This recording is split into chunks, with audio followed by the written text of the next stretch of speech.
Praise God. Hallelujah. I'm Brother Joseph and I'd like to share something.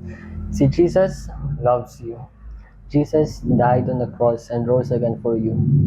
The Bible says in John 3:16 that for God so loved the world that he gave his only begotten Son, that whosoever believes in him should not perish but have an everlasting life. Jesus loves you. He died willingly for you. He sacrificed his own life for you and then he rose again for you. You see, God loves you. One thing about salvation is that it is free. It's not something that you have to work.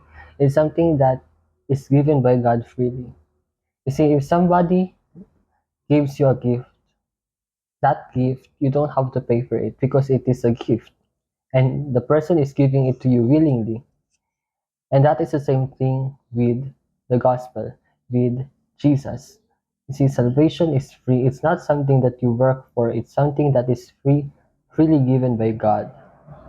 To receive salvation. If you haven't received Jesus yet, repeat after me. Say, Father, in the name of Jesus, I repent for all my sins.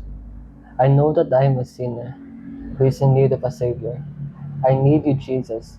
I accept I accept you as my Lord and my Savior over my life. Come into my life and change me. In Jesus' name, amen. God bless.